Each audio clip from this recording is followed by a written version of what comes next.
बातमी मालेगावमधून। मालेगावमध्ये गिरणा नदीला पूर आलेला आहे आणि नदीच्या पुलावरून तरुणांनी स्टंटबाजी केली होती, तर पोलिसांचा बंदोबस्त वाढवण्यासाठी नागरिकांची मागणी सुद्धा होतीये। नाशिकच्या मालेगावमध्ये गिरणा नदीला पूर आलेला आहे।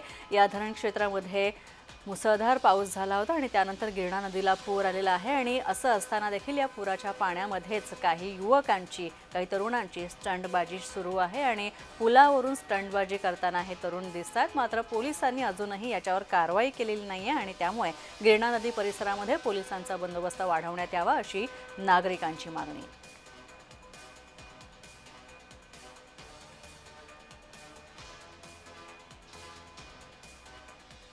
तर आपण पाहतोय सध्या वर्षा पर्यटनासाठी लोक जात आहेत, मात्र असं असतानाच नदी नाल्यांना पूर आलेला असतानाच या पुराच्या पाण्यात स्टंटबाजी करणं हे जीवावर बेतू शकतं आणि त्यामुळे मालेगावमध्ये सुद्धा गिरणा नदीवर असेच काही तरुण स्टंटबाजी करताना दिसत होते। या विरोधात नागरिकांनी तक्रार केलेली आहे।